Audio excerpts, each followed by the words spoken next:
Pernahkah kita sejenak berhenti di tengah hiruk-pikuk kesibukan dunia untuk benar-benar menatap wajah buah hati kita saat mereka sedang terlelap tidur dalam pelukan malam yang sunyi? Di balik helaan napasnya yang teratur dan raut wajahnya yang polos, tersimpan sebuah alam semesta yang sangat luas, sebuah ladang jiwa yang masih sangat bersih, yang setiap harinya kita tanami dengan benih-benih melalui ucapan yang keluar dari lisan kita sendiri sebagai orang tua. Sahabatku, para orang tua, calon orang tua, dan setiap pemilik kasih sayang yang dimuliakan Allah, sesungguhnya rumah kita bukan hanya sekadar bangunan fisik yang terdiri dari tumpukan bata, semen, dan kayu, melainkan sebuah ruang inkubasi suci bagi takdir manusia-manusia masa depan yang akan meneruskan sejarah dunia. Di dalam ruang keluarga yang sederhana itulah, tanpa kita sadari sepenuhnya, lisan kita bekerja seperti layaknya pahat di tangan seorang seniman pemahat yang sangat piawai. Ia bisa membentuk sebuah karya seni manusia yang indah, mulia, dan penuh martabat. Atau justru menghancurkan bongkahan batu kehidupan tersebut hingga hancur berkeping-keping sebelum ia sempat menunjukkan pesona dan kegunaannya bagi semesta. Sebelum lanjut, mohon sahabat dukung kami dengan cara menekan tombol subscribe, like, dan komen dari daerah mana saja sahabat sekalian menonton. Semoga ukhuwah kita tetap terjaga.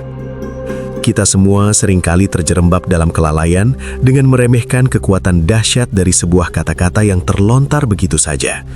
Kita kerap menganggap bahwa kata-kata hanyalah sekadar getaran udara sesaat yang akan segera lenyap dan menguap begitu suara itu berhenti terdengar oleh telinga. Namun, jika kita menyelami dimensi spiritual dan psikologis yang jauh lebih dalam, setiap kata yang kita ucapkan kepada anak-anak kita sebenarnya memiliki bobot yang jauh lebih berat daripada beban gunung manapun yang ada di atas muka bumi ini.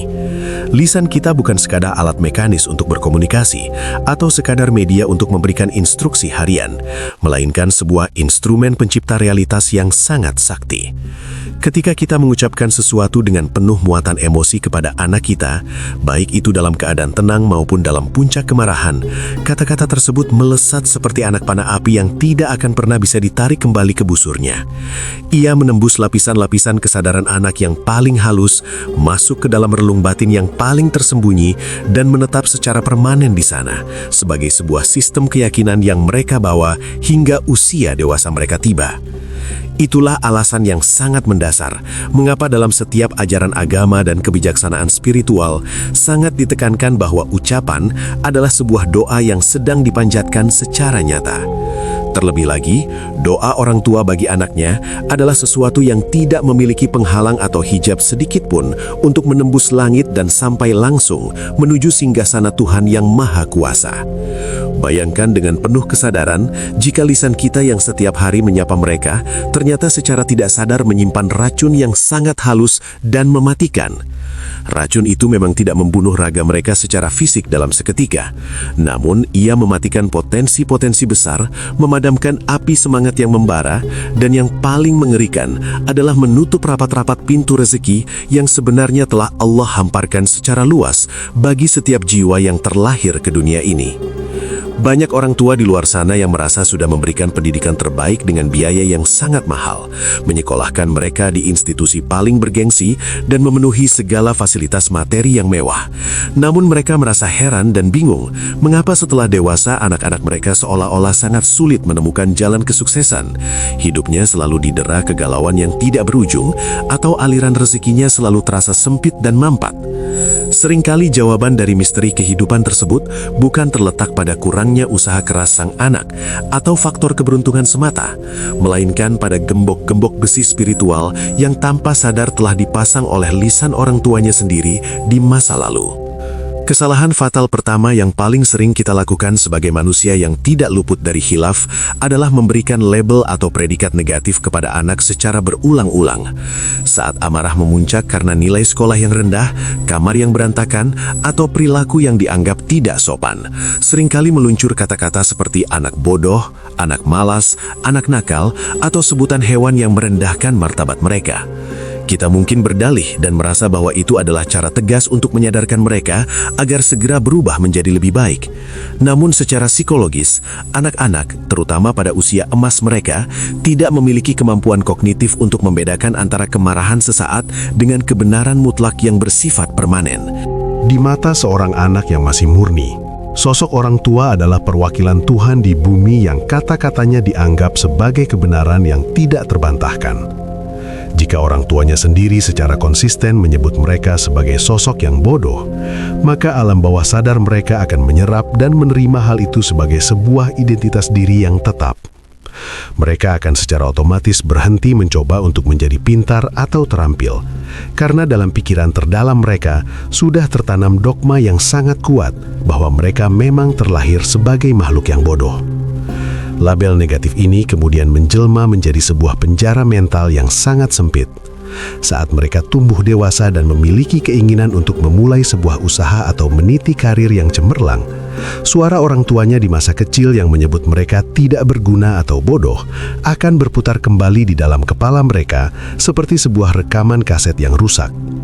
Suara itu membuat mereka merasa tidak mampu menghadapi tantangan, merasa rendah diri, dan akhirnya memilih untuk menyerah bahkan sebelum mereka sempat melangkah ke medan perjuangan.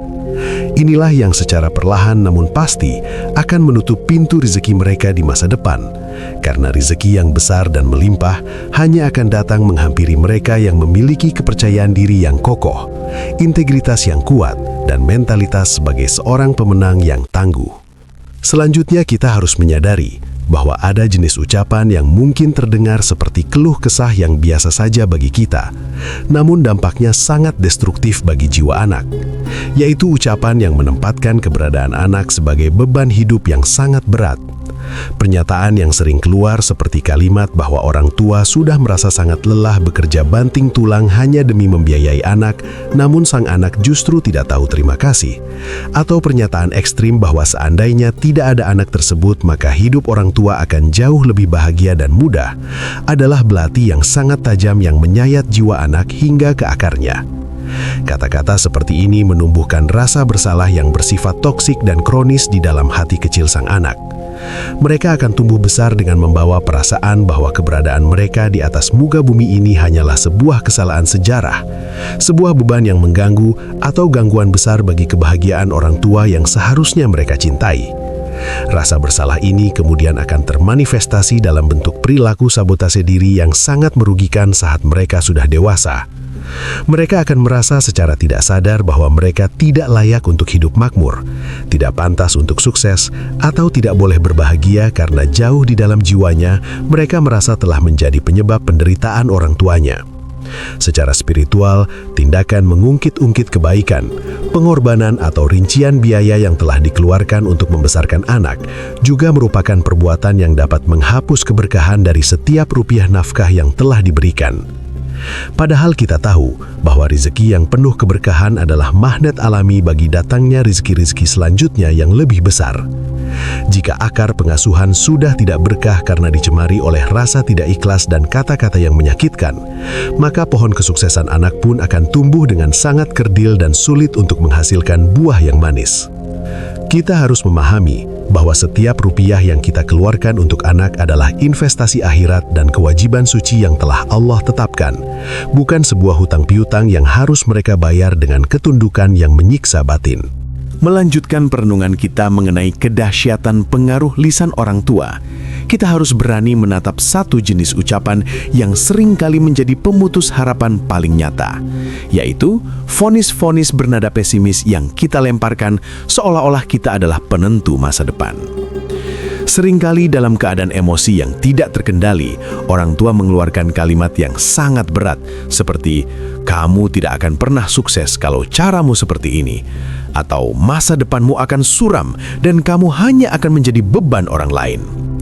Meskipun dalam hati kecil kita mungkin berniat untuk memberikan peringatan keras agar anak kita mau berubah dan menjadi lebih rajin, namun cara ini sebenarnya adalah sebuah perjudian spiritual yang sangat berbahaya. Sahabatku, kata-kata yang keluar dari mulut orang tua adalah nubuatan atau ramalan yang didengar oleh seluruh sel dalam tubuh anak dan diamini oleh seluruh malaikat di langit. Ketika kita memvonis anak kita akan gagal, kita sebenarnya sedang membangun sebuah dinding kaca yang sangat tebal antara anak kita dan keberhasilan yang telah Allah siapkan untuknya. Kita harus menyadari sepenuhnya bahwa anak-anak kita adalah makhluk titipan yang memiliki jalur takdirnya masing-masing. Dengan mengucapkan kalimat yang mematikan harapan, kita sebenarnya sedang menunjukkan bentuk kesombongan yang luar biasa di hadapan Allah yang Maha Kuasa. Seolah-olah kita sudah mengetahui apa yang akan terjadi di masa depan dan memutuskan bahwa masa depan anak itu akan gelap gulita. Secara psikologis, anak yang terus-menerus mendengar bahwa masa depannya suram akan kehilangan gairah hidup. Cahaya di matanya akan meredup karena ia merasa seberapa keras pun ia berusaha, vonis kegagalan dari orang tuanya akan selalu mengejarnya. Hal ini menciptakan sebuah kondisi yang disebut sebagai keputusasaan yang dipelajari, di mana anak merasa bahwa kegagalan adalah sebuah takdir yang tidak bisa dihindari. Akibatnya, saat mereka dewasa, mereka tidak memiliki energi yang cukup untuk mengejar peluang rezeki yang besar. Mereka akan merasa cukup dengan kehidupan yang pas-pasan atau bahkan terpuruk karena dalam benak mereka sudah tertanam doktrin bahwa sukses adalah sesuatu yang mustahil bagi mereka. Kesalahan lain yang tidak kalah merusaknya adalah kebiasaan membanding-bandingkan keunikan anak kita dengan kelebihan anak orang lain. Kita seringkali berkata, "Lihatlah anak tetangga sebelah yang sudah menjadi juara kelas. Mengapa kamu tidak bisa seperti dia?" Atau, "Lihatlah kakakmu yang sangat penurut. Mengapa kamu justru sangat membangkang?" Kita mungkin berpikir bahwa dengan membandingkan, kita sedang menciptakan suasana kompetisi yang sehat agar anak kita merasa terpacu untuk maju. Namun, kenyataannya justru berbanding terbalik. Membandingkan anak adalah cara tercepat untuk membunuh harga diri dan rasa percaya diri mereka. Setiap jiwa yang lahir ke dunia ini membawa bakat, minat, dan kecerdasan yang berbeda-beda. Allah tidak menciptakan manusia secara massal seperti produk pabrik yang seragam, melainkan sebagai karya seni yang unik dan otentik. Saat kita membandingkan mereka, kita sebenarnya sedang mengirimkan pesan tersirat bahwa mereka tidak cukup baik di mata kita dan bahwa cinta kita kepada mereka bersifat bersyarat, tergantung pada sejauh mana mereka bisa meniru kesuksesan orang lain. Luka batin akibat dibanding-bandingkan ini akan melahirkan penyakit hati yang sangat berbahaya, yaitu rasa hasad atau dengki dan rasa rendah diri yang kronis. Anak akan tumbuh dengan membenci orang-orang yang dijadikan pembanding oleh orang tuanya, bahkan bisa menghancurkan hubungan persaudaraan di dalam rumah tangga itu sendiri. Dalam dunia kerja dan bisnis di masa depan, anak yang sering dibanding-bandingkan akan sulit untuk merasa puas dengan pencapaiannya. Mereka akan selalu merasa cemas dan terus-menerus merasa perlu membuktikan diri dengan cara yang tidak sehat. Mereka mengejar rizki bukan karena ingin memberi manfaat atau karena panggilan jiwa, melainkan karena didorong oleh rasa iri dan keinginan untuk mengalahkan orang lain demi mendapatkan pengakuan orang tua yang dulu tidak mereka dapatkan. Rizki yang dikejar dengan cara seperti ini biasanya tidak membawa ketenangan jiwa. Secara spiritual, sikap orang tua yang tidak menerima kondisi unik anaknya adalah bentuk kurangnya rasa syukur kepada Allah atas anugerah yang telah diberikan. Ketidakridhaan orang tua ini secara otomatis akan menghambat turunnya ridho Allah ke dalam kehidupan sang anak. Selanjutnya, kita harus sangat waspada terhadap cara kita membicarakan masalah keuangan di depan anak-anak. Banyak orang tua yang tanpa sadar menanamkan mentalitas kemiskinan atau pola pikir kelangkaan melalui ucapan mereka. Kalimat-kalimat seperti mencari uang itu sangat susah, harus sampai berdarah-darah dan memeras keringat, atau kita ini hanya orang kecil yang miskin, jangan bermimpi terlalu tinggi karena mimpi itu hanya milik orang kaya, adalah racun yang mematikan keberanian anak. Meskipun niat kita mungkin ingin mengajarkan hidup hemat dan kesederhanaan, namun jika narasi yang kita bangun adalah narasi ketakutan dan kesulitan, maka anak akan tumbuh dengan keyakinan bahwa rizki itu jumlahnya terbatas dan sangat sulit untuk didapatkan. Mereka akan memandang dunia sebagai tempat yang kejam dan penuh penderitaan, bukan sebagai tempat yang penuh dengan rahmat dan kemurahan Allah. Pola pikir kelangkaan ini adalah hambatan mental terbesar bagi kesuksesan finansial di masa depan. Anak yang terbiasa mendengar bahwa uang itu susah dicari akan benar-benar mengalami kesulitan saat mereka dewasa, karena alam bawah sadar mereka akan selalu menuntun mereka pada kondisi yang sulit. Mereka akan takut untuk berinvestasi, takut untuk memulai bisnis yang inovatif, dan cenderung memiliki sifat kikir karena takut jatuh miskin. Padahal, rizki Allah itu sangat luas dan tidak terbatas. Kita seharusnya mengajarkan kepada anak bahwa rizki adalah urusan Allah yang maha kaya, dan tugas kita adalah berusaha dengan cara yang benar serta bertakwa. Kita harus mengubah narasi dari mencari uang itu susah menjadi rizki itu mudah datang bagi mereka yang rajin, jujur, dan selalu bergantung kepada Allah. Dengan menanamkan mentalitas kelimpahan, kita sedang membekali anak kita dengan magnet rizki yang akan menarik berbagai kemudahan dalam hidup mereka kelak. Dampak dari ucapan-ucapan yang salah ini tidak hanya berhenti pada masalah ekonomi, tetapi juga merusak struktur kepribadian anak secara menyeluruh. Anak yang jiwanya terluka oleh lisan orang tua akan cenderung menjadi pribadi yang tertutup atau justru menjadi pribadi yang sangat pemberontak sebagai bentuk pertahanan diri. Mereka akan mencari validasi dan kasih sayang di luar rumah yang seringkali justru menjerumuskan mereka pada pergaulan yang salah. Ketika fondasi di rumah sudah hancur karena kata-kata yang tajam, maka bangunan masa depan mereka akan sangat rapuh dan mudah roboh saat diterpa ujian kehidupan. Oleh karena itu, kesadaran untuk menjaga lisan adalah kebutuhan yang sangat mendesak bagi setiap orang tua yang menginginkan anaknya hidup bahagia dan berkecukupan. Melanjutkan perjalanan muhasabah kita yang semakin dalam, kita harus bersiap menghadapi kenyataan pahit mengenai jenis ucapan yang paling kejam yang pernah meluncur dari bibir manusia kepada buah hatinya sendiri. Ucapan tersebut adalah kalimat penyesalan atas kelahiran sang anak, sebuah ungkapan yang seolah-olah ingin menghapus keberadaan seorang manusia dari garis waktu kehidupan. Kalimat seperti, seandainya kamu tidak pernah lahir ke dunia ini, mungkin ibu akan jauh lebih bahagia.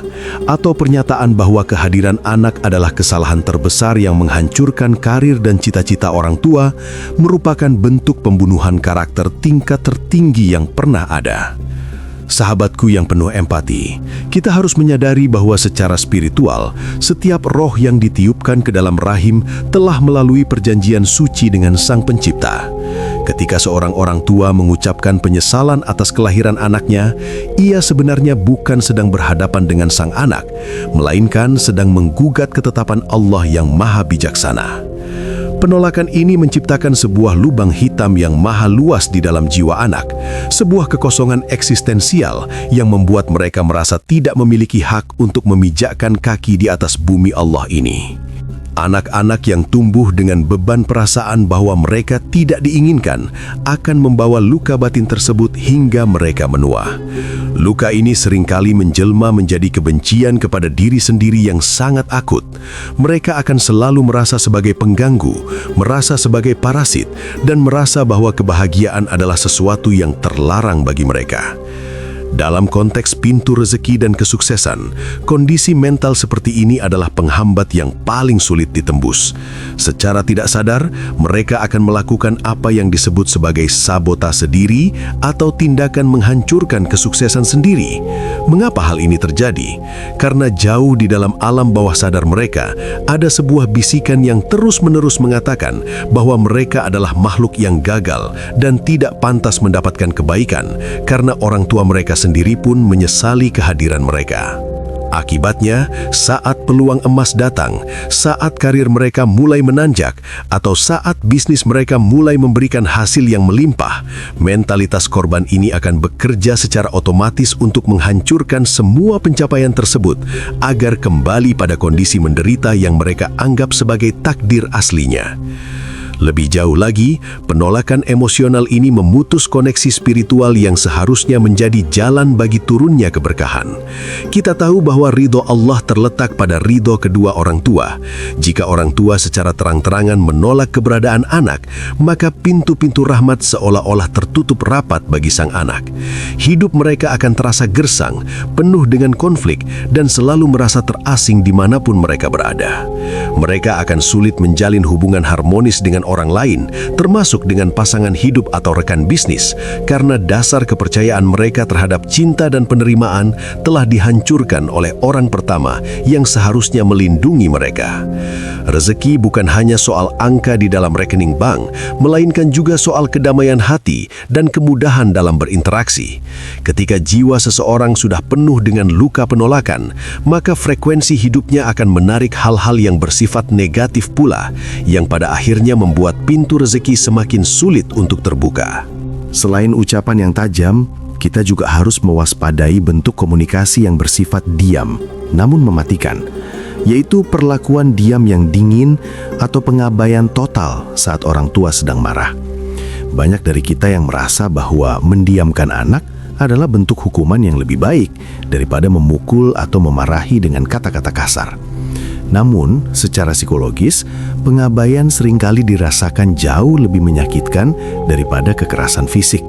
Bagi seorang anak, didiamkan oleh orang tua selama berhari-hari tanpa penjelasan yang jelas adalah bentuk siksaan psikis yang menimbulkan kecemasan luar biasa. Diam yang penuh amarah adalah sebuah energi negatif yang tertahan di dalam rumah, menciptakan suasana yang pengap dan gelap secara spiritual. Rumah yang di dalamnya terdapat keheningan yang penuh permusuhan akan dijauhi oleh malaikat-malaikat pembawa rahmat. Cahaya rezeki enggan masuk ke dalam tempat yang penghuninya saling menutup diri dan enggan menjalin komunikasi hati ke hati. Anak yang sering didiamkan atau diabaikan akan tumbuh menjadi pribadi yang gagap secara emosional. Mereka akan kesulitan untuk mengungkapkan pendapat, sulit untuk bernegosiasi, dan cenderung menjadi orang yang menutup diri dari lingkungan sosial. Padahal, kita hidup di zaman di mana keterampilan berkomunikasi dan kemampuan membangun jaringan adalah kunci utama dalam membuka pintu-pintu kesuksesan finansial. Dengan mendiamkan anak, kita secara langsung sedang mematikan keterampilan sosial mereka yang paling mendasar. Mereka akan tumbuh menjadi orang dewasa yang takut untuk berbicara, takut untuk menyampaikan ide-ide besar, dan selalu merasa cemas bahwa tindakan mereka akan menyebabkan orang lain membenci dan meninggalkan mereka. Kebisuan yang kita tanamkan di masa kecil akan menjadi jeruji besi yang mengurung potensi mereka di masa depan, membuat mereka kehilangan banyak peluang rezeki karena ketidakmampuan mereka dalam berinteraksi dengan dunia luar. Kita juga perlu merenungkan betapa seringnya lisan kita digunakan untuk menanamkan rasa takut yang berlebihan terhadap dunia. Seringkali kita bermaksud melindungi anak dengan memberikan peringatan tentang kejamnya dunia, sulitnya mencari pekerjaan, atau banyaknya orang jahat di luar sana. Namun jika pesan yang sampai adalah bahwa dunia adalah tempat yang sepenuhnya menakutkan dan tanpa harapan, maka kita sedang memangkas keberanian anak untuk bereksplorasi. Rezeki yang besar seringkali berada di luar zona nyaman, menuntut keberanian untuk mengambil resiko dan kepercayaan bahwa Allah akan senantiasa melindungi hambanya. Anak-anak yang dicekoki dengan narasi ketakutan akan tumbuh menjadi pribadi yang terlalu hati-hati, tidak berani melangkah maju, dan selalu terjebak dalam kondisi yang mediocre karena takut menghadapi tantangan. Lisan orang tua seharusnya menjadi penyulut api keberanian, bukan justru menjadi pemadam bagi gairah petualangan anak-anak mereka. Kesadaran akan dampak sistemik dari lisan kita ini seharusnya membuat kita bergidik ngeri sekaligus terpacu untuk segera berbenah. Kita harus menyadari bahwa setiap kalimat yang kita ucapkan sedang membentuk arsitektur otak anak-anak kita. Kata-kata positif dan penuh dukungan akan memperkuat jalur saraf yang berkaitan dengan kepercayaan diri dan optimisme, sementara kata-kata negatif dan merendahkan akan memperkuat jalur saraf yang berkaitan dengan stres, kecemasan, dan rasa takut. Masa depan ekonomi dan kebahagiaan anak-anak kita bukan hanya ditentukan oleh ijazah yang mereka miliki atau modal usaha yang kita berikan, melainkan sangat bergantung pada kesehatan jiwa mereka yang kita rawat melalui lisan setiap harinya. Jika jiwanya sehat dan penuh dengan ridho orang tua, maka mereka akan menjadi pribadi yang resilient, yang mampu bangkit dari kegagalan dan selalu melihat peluang di tengah kesulitan. Itulah hakikat dari kunci rezeki yang sesungguhnya. Setelah kita menelusuri lorong-lorong gelap dari dampak lisan yang salah, Kini saatnya kita melangkah menuju cahaya pemulihan dan perbaikan yang menjadi harapan bagi setiap orang tua yang mendambakan kebaikan bagi buah hatinya. Kita harus menyadari sepenuhnya bahwa meskipun kata-kata buruk telah terlanjur diucapkan di masa lalu, pintu rahmat Allah tidak pernah tertutup bagi hamba-hambanya yang ingin berbenah diri. Langkah pertama yang paling mendasar dalam proses pemulihan ini adalah melakukan sebuah perjalanan ke dalam diri sendiri untuk mengakui segala hilaf dengan kejujuran yang paling dalam. Penyesalan yang tulus adalah air suci yang mampu membasuh noda-noda hitam di dalam catatan takdir. Sebagai orang tua, kita perlu menyadari bahwa kita bukan makhluk yang sempurna. Kita mungkin dibesarkan dengan pola asuh yang sama kerasnya, atau mungkin kita sedang dalam kondisi lelah yang luar biasa saat kalimat-kalimat beracun itu meluncur. Namun, pemakluman atas diri sendiri tidak boleh menjadi alasan untuk berhenti memperbaiki keadaan. Kita harus mengambil tanggung jawab penuh atas setiap getaran suara yang telah melukai jiwa anak-anak kita. Proses pemulihan ini secara spiritual dapat dimulai dengan sebuah ritual yang sangat sakral, yaitu pencabutan sumpah atau ruatan lisan di hadapan Sang Pencipta. Duduklah di dalam keheningan malam saat seluruh dunia sedang terlelap dan fokuskan pikiran serta perasaan Anda pada wajah anak-anak Anda. Dalam keadaan yang penuh dengan kerendahan hati, sampaikanlah kepada Allah bahwa Anda dengan sadar mencabut setiap label negatif, setiap vonis kegagalan, dan setiap kutukan kemiskinan yang pernah Anda lontarkan kepada mereka. Gunakanlah lisan Anda untuk secara tegas membatalkan mantra-mantra buruk tersebut. Katakanlah dengan penuh keyakinan bahwa mulai detik ini, semua ucapan buruk tersebut tidak lagi memiliki kekuatan atas hidup anak-anak Anda. Anda mengganti setiap kata bodoh dengan doa agar mereka diberikan hikmah, setiap kata beban dengan pengakuan bahwa mereka adalah anugerah pembuka pintu rizki, dan setiap kata gagal dengan harapan akan kesuksesan yang penuh dengan keberkahan. Proses spiritual ini sangat penting karena ia berfungsi untuk membersihkan aura negatif yang mungkin selama ini menyelimuti jalur rezeki anak Anda akibat ucapan orang tuanya sendiri. Langkah kedua yang tidak kalah pentingnya adalah melakukan rekonsiliasi secara nyata dengan anak-anak Anda, tidak peduli berapapun usia mereka saat ini. Jika anak-anak Anda sudah dewasa, mungkin akan ada ego yang menghalangi kita untuk meminta maaf. Namun, ketahuilah bahwa permintaan maaf yang tulus dari seorang orang tua memiliki kekuatan penyembuhan yang luar biasa yang tidak bisa digantikan oleh terapi psikologi manapun. Temuilah anak Anda, tataplah matanya dengan kasih sayang yang murni, dan mintalah maaf atas setiap lisan yang pernah menyakiti hatinya. Jelaskan kepada mereka bahwa saat itu Anda sedang dalam keadaan bodoh dan tidak tahu betapa dahsyatnya dampak dari kata-kata tersebut. Beritahukanlah kepada mereka bahwa mereka adalah makhluk yang sangat berharga, bahwa mereka sangat diinginkan, dan bahwa Anda sangat ridho kepada mereka. Kalimat ibu ridho padamu nak, atau ayah bangga memiliki anak sepertimu adalah kunci pembuka gembok-gembok mental yang selama ini mengunci potensi mereka. Momen saling memaafkan ini akan menghancurkan dinding penghalang yang selama ini membuat hubungan Anda terasa dingin dan kaku. Setelah melakukan pembersihan di masa lalu, kini saatnya kita membangun peradaban lisan yang baru di dalam rumah kita. Kita harus belajar untuk mempraktikkan pengawasan diri yang ketat terhadap setiap kata yang hendak keluar dari mulut kita. Sebelum sebuah kalimat meluncur, tanyakanlah kepada hati kecil Anda, apakah kalimat ini akan membangun atau menghancurkan. Kita harus melatih diri untuk mengubah cara kita memberikan kritik. Jika anak melakukan kesalahan, jangan serang pribadinya, tetapi arahkan fokus pada tindakannya. Alih-alih mengatakan, kamu anak yang ceroboh, kita bisa menggantinya dengan kalimat, cara kamu membawa gelas tadi kurang hati-hati, lain kali cobalah untuk lebih fokus. Dengan cara ini, identitas diri anak tetap terjaga dalam kondisi yang positif, sementara perilakunya tetap mendapatkan evaluasi untuk diperbaiki. Ini adalah bentuk komunikasi yang mendidik tanpa harus melukai martabat sang anak sebagai makhluk ciptaan Allah. Selain itu, kita harus mulai membiasakan diri untuk memenuhi rumah kita dengan narasi-narasi kelimpahan dan optimisme. Gantilah cerita tentang sulitnya hidup dengan cerita tentang kemaharajaan Allah. Ajarkan kepada anak bahwa meskipun tantangan di luar sana besar, Allah yang ada di dalam hati mereka jauh lebih besar. Jadikanlah lisan Anda sebagai sumber motivasi yang tidak pernah kering. Saat anak Anda merasa ragu untuk mencoba sesuatu yang baru, jadilah orang pertama yang membisikkan kata-kata kekuatan. Katakanlah bahwa mereka memiliki potensi yang luar biasa dan Anda percaya sepenuhnya pada kemampuan mereka. Dukungan moral yang konsisten melalui lisan orang tua akan membentuk lapisan perlindungan psikologis bagi anak-anak saat mereka harus menghadapi kerasnya dunia di masa depan.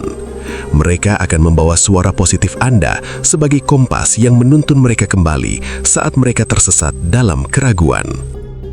Kita juga perlu menyadari bahwa rezeki tidak selalu datang dalam bentuk materi yang melimpah, tetapi juga dalam bentuk kemudahan urusan, kesehatan yang baik, dan lingkungan sosial yang mendukung. Semua itu dapat ditarik dengan frekuensi ridho yang kita pancarkan melalui lisan. Ketika orang tua senantiasa memuji kebaikan anak sekecil apapun, maka anak akan merasa dirinya berharga dan dicintai. Perasaan dicintai ini akan membuat jiwa mereka tenang, dan jiwa yang tenang adalah wadah yang paling siap untuk menerima curahan rezeki dari Allah. Jangan pernah kikir dalam memberikan pujian dan apresiasi yang tulus. Pujian yang tepat sasaran akan menjadi energi yang mendorong anak untuk terus berprestasi dan memberikan manfaat bagi banyak orang. Ingatlah bahwa setiap kali kita membuat anak kita tersenyum dengan kata-kata kita, kita sebenarnya sedang menanam benih-benih kebahagiaan yang akan berbuah kemakmuran dalam hidup mereka kelak. Sebagai penutup dari perenungan yang panjang ini, mari kita bersama-sama menyadari bahwa tugas kita sebagai orang tua bukan hanya sekedar memberi makan secara fisik, tetapi juga memberi makan secara batin melalui lisan-lisan yang penuh berkah. Kita adalah penjaga gerbang takdir bagi anak-anak kita. Lisan kita bisa menjadi kunci yang membuka semua pintu kesuksesan mereka, atau sebaliknya, bisa menjadi rantai yang membelenggu mereka dalam kemiskinan dan penderitaan jiwa seumur hidup. Marilah kita mulai hari ini dengan komitmen baru untuk menjaga lisan kita agar hanya mengeluarkan kata-kata yang mengandung kebenaran, keadilan, dan kasih sayang. Jangan biarkan amarah sesaat menghancurkan masa depan panjang yang telah Allah siapkan bagi mereka. Duhai Allah, Sang Pemilik segala hati, kami memohon kepadamu agar Engkau menjaga lisan kami dari ucapan-ucapan yang dapat menghalangi rahmat-Mu turun kepada keturunan kami. Ampunilah segala kekhilafan kami di masa lalu saat kami tidak sengaja melukai jiwa anak-anak kami dengan lisan yang tajam. Jadikanlah mulai hari ini lisan kami sebagai sumber kekuatan bagi mereka, sebagai obat bagi luka-luka mereka, dan sebagai pembuka bagi seluruh pintu rezeki mereka dari arah yang tidak disangka-sangka. Kami ridho kepada anak-anak kami dengan sepenuhnya ridho. Maka ya Allah, turunkanlah ridho-Mu pula kepada mereka dalam setiap langkah hidup mereka. Biarkanlah mereka tumbuh menjadi manusia yang sukses, mulia dan bermanfaat bagi semesta, serta jadikanlah mereka sebagai tabungan amal jariah yang tidak pernah terputus bagi kami di hari akhir nanti. Terima kasih kepada seluruh sahabat yang telah bersedia merenung bersama sejauh ini. Pulanglah dan peluklah anak-anak-Mu. Katakanlah bahwa kamu mencintai mereka apa adanya, dan mulailah menulis ulang sejarah hidup mereka dengan tinta emas yang keluar dari lisan-Mu yang penuh berkah. Kesuksesan mereka adalah kesuksesan-Mu, dan ridho mereka adalah kebahagiaan-Mu yang sejati di dunia dan di akhirat kelak.